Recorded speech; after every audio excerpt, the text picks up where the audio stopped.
C'est une faveur. Il nous accorde la faveur de souffrir pour lui. C'est comme Dieu te fait la faveur des dons spirituels, en fait. Donc, les épreuves sont un don de Dieu, une grâce de Dieu. Est-ce que vous voyez? Voilà. C'est une grâce que Dieu nous fait. Donc, on n'a pas le droit de se plaindre, on n'a pas le droit de se lamenter, on n'a pas le droit de pleurer. Au contraire, on doit rendre grâce à Dieu. Regardez. Merci Seigneur. Regardez dans Actes des Apôtres. Lorsque les disciples, spécialement Jacques et Jean, je pense, lorsqu'ils vont se faire fouetter, je pense que c'était Jacques et Jean ou sinon les 12 apôtres, lorsqu'ils vont se faire fouetter, regardez leur attitude. La Bible dit qu'ils vont partir tout en étant joyeux. Ils vont dire quoi? D'avoir été jugés dignes d'être fouettés à cause du Seigneur. Donc, pour eux, c'est une joie qu'on les fouette à cause du Seigneur. Donc, oh Seigneur, merci parce que tu nous as trouvés dignes qu'on soit fouettés pour toi. Est-ce que vous voyez un peu? Donc, ils sont contents que, ah, waouh, Seigneur, merci pour la grâce que tu nous as faite. Waouh, on est fouettés, on est battus à cause de toi. Merci Seigneur. Et ils partent tout joyeux. Pourquoi? Parce qu'ils avaient compris que souffrir pour Jésus est une grâce. Souffrir pour Jésus est une grâce. D'accord? Donc, lorsque le Maître nous éprouve, c'est une grâce. On devrait se réjouir. Seigneur, merci de m'éprouver. Seigneur, merci de me faire passer par telle épreuve. Mais on ne doit pas le dire par formalité, on doit le dire parce qu'on réalise, on comprend la profondeur de la chose. Seigneur, je te bénis parce que je suis éprouvé. Quelle joie, quelle grâce. Merci Seigneur. Est-ce que vous comprenez? D'accord. Je vais prendre un autre passage. J'espère que je crois que c'est dans Matthieu chapitre 9, si je me trompe pas. Je vais fouiller. Voilà, Marc chapitre 10. Prenons Marc chapitre 10, à partir verset 28. Si quelqu'un a la page, il nous aide à lire. À partir verset 28, vous pouvez lire. Pierre se mit à lui dire, voici, nous avons tout quitté et nous t'avons suivi. Jésus répondit, je vous le dis en vérité, il n'est personne qui, ayant quitté à cause de moi,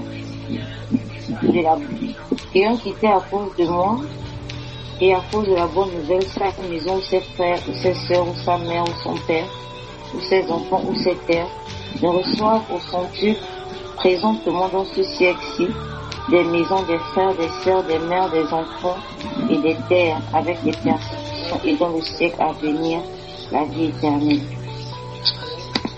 Merci ma sœur. Gloire à Jésus.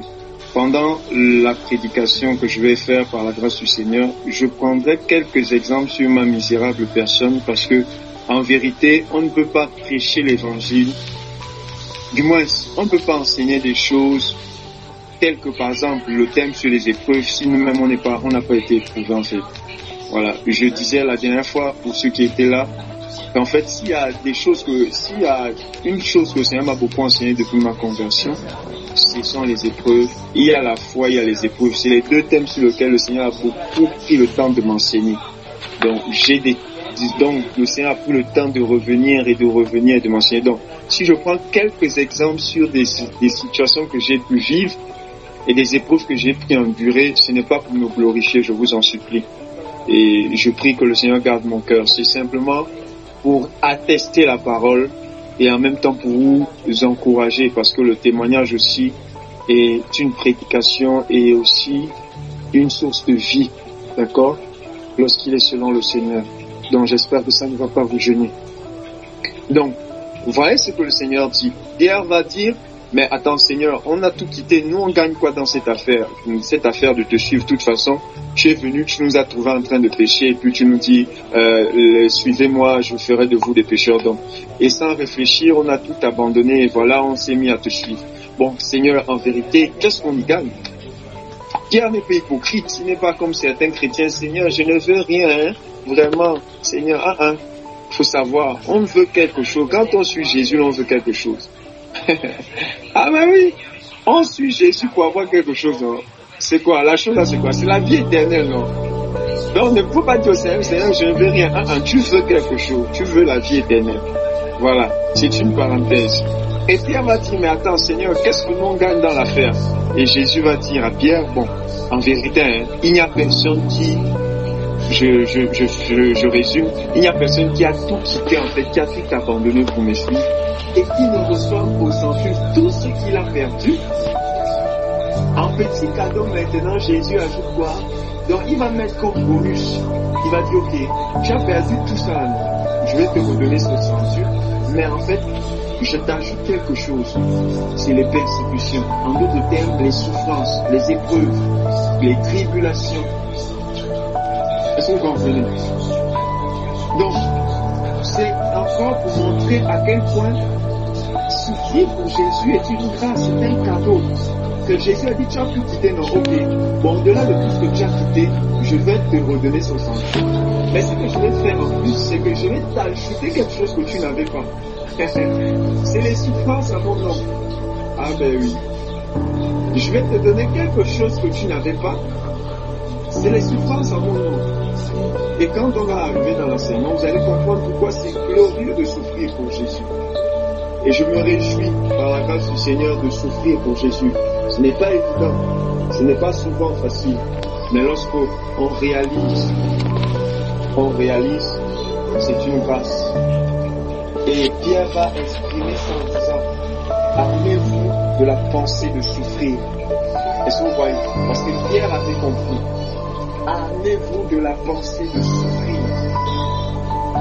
Armez-vous de cette pensée. Parce que si vous n'êtes pas armé de cette pensée, en d'autres termes, ayez toujours cette pensée où vous allez souffrir. Arrêtez ce christianisme, cette foi en Jésus, où on veut essayer de bannir les souffrances que, en tant que chrétien, on est enfant du roi, on est enfant du grand Dieu, on ne doit pas souffrir. Arrêtez ça. Un chrétien qui ne souffre pas, c'est pas un chrétien. Un disciple de Jésus qui ne souffre pas, il doit se poser des questions. Je vais vous faire l'histoire d'un père dans la foi, soit c'était John Wesley ou c'était Charles Finney, des pères qui ont achevé la course, qui ont impacté leur génération, des hommes de réveil. L'un des deux, il raconte son histoire en disant que tellement il prêchait l'évangile et qu'à cause de l'évangile, il était beaucoup persécuté. Et il parcourait parfois les villes sur son cheval. Il était beaucoup persécuté. Ça devait être John Wesley ou Charles Finney, entre les deux. Et il arrive un temps qu'il se rend compte qu'il n'est plus persécuté. Ça fait un bon coup qu'il n'est plus persécuté. Et ça le gêne. Et il descend de son cheval, il se met à genoux, il se met à prier, il dit, mais Seigneur, je paraphrase ces paroles. Mais je ne sais pas, qu'est-ce qui m'arrive? Je ne suis plus. Est-ce que je suis encore dans la foi? Est-ce que depuis là, on ne me persécute plus? Mais c'est quoi le problème? Et pendant qu'il a fait la prière, il y avait un fermier ou quelqu'un qui le détestait carrément, qui a pris une petite brique qu'il a lapidée avec, et ça l'a cassé le nez. Et là, il s'est réjoui, il a dit, ah Seigneur, ah ok, ça va, c'est bon, je suis encore. Est-ce que vous voyez? Donc, du coup, il était gêné quand il ne souffrait pas. Il s'est dit, mais attends, si je ne souffre pas, c'est dangereux. Je suis censé souffrir à cause du Seigneur. Pourquoi nous sommes censés souffrir? Parce que Jésus-Christ a souffert. Parce que Christ a souffert. Et si nous disons que nous marchons sur les traces de Christ, d'accord, c'est que nous sommes censés souffrir. Si nous disons être disciples, Jésus-Christ a dit, le disciple n'est pas au-dessus de son maître, mais tout disciple accompli sera comme son maître. Si nous voulons être comme le maître, nous devons passer par les mêmes chemins que le maître. Et si le maître est passé par les souffrances, alors nous sommes censés passer par les souffrances. Si Jésus n'avait pas souffert, il est clair qu'on n'aurait pas eu besoin de souffrances.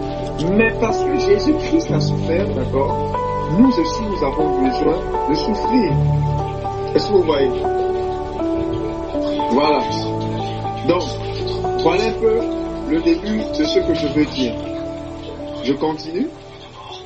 On est toujours dans l'introduction, les définitions. On n'a pas encore touché les bénéfices ou des souffrances. D'accord? Donc on est juste dans les définitions. J'ai envie de prendre Hébreu. Je prends Hébreu. Hein.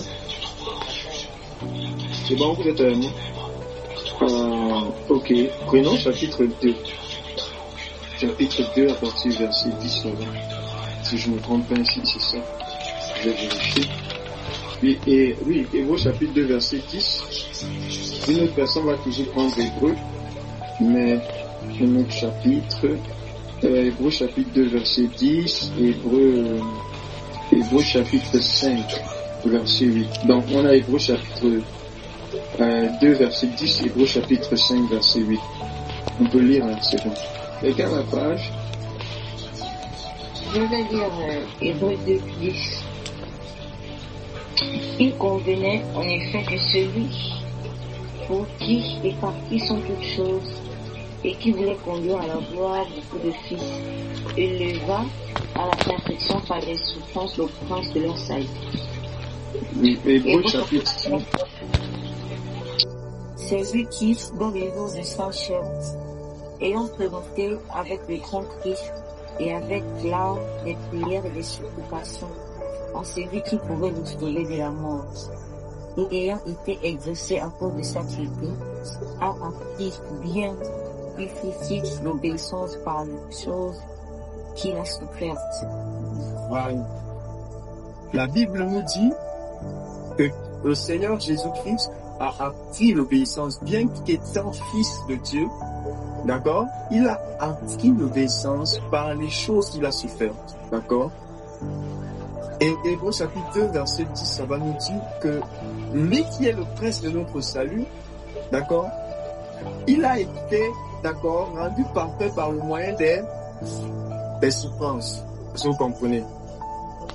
Maintenant, l'une des raisons pour lesquelles, d'accord, le Seigneur nous éprouve, nous évalue, nous teste, nous fait passer par des épreuves. L'une des premières raisons, c'est qu'on apprenne l'obéissance. Il n'y a personne qui apprenne à obéir au Seigneur s'il ne passe pas par les souffrances. Quand vous lisez Ésaïe 53, la Bible dit qu'il a plu à Dieu de briser son fils par la souffrance, par le moyen des souffrances. Donc Dieu se réjouit lorsqu'il nous brise dans la souffrance. Lorsque tu souffres, ne pense pas que Dieu pleure. Lorsque tu es éprouvé, ne pense pas que Dieu aussi à la vie pleure. Il est triste. Dieu est heureux, il se réjouit. Son cœur est rempli de joie de te voir être éprouvé à cause de son nom.